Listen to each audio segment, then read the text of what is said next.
Traveling to Kasol in the month of September, and these are a list of mistakes that you should absolutely avoid.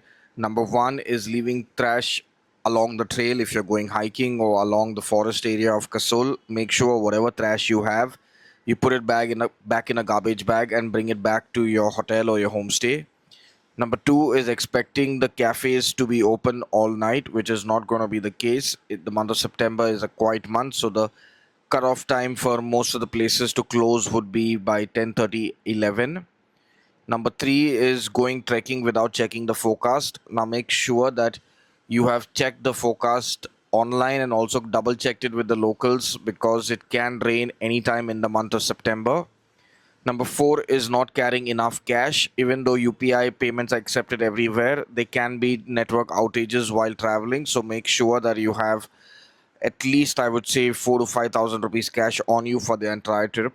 Number five is ignoring river safety. Now the water levels at the rivers can increase drastically, be it the Grahan Nala or the Parvati Valley. So make sure that you are not very close to the river. Be at a safe distance when you are going to the riverside. Number six is planning a packed blueprint. Now, if you're someone who's planning on doing everything in Parvati Valley in 5 nights, 6 days, that's not going to be possible. You need a minimum, I would say, of 7 nights, 8 days within the valley to be able to cover everything from Kirganga to Rashol to Grahan. And at the same time, you need to be extremely fit to be able to hike and walk so much every day, which is would be roughly on an average 7 to 8 kilometers per day. Number seven is not carrying enough of rain gear. You need to be traveling to Parvati Valley with a poncho and an umbrella for the towns where you're visiting and the villages, but a poncho when you're hiking around. Make sure that you have one, otherwise it's going to be a disaster with you falling sick because of the cold rain. Number eight is not having hiking shoes. Now, Kasol is a hilly area, and by default, you need a very good pair of hiking shoes.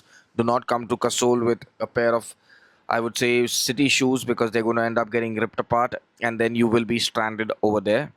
Finally, not planning your accommodation in advance. Now, Kasol has tons of accommodation options, but if you want the best accommodations, it's always better to pre-book them so that you're not reaching there and then getting stranded with average accommodation.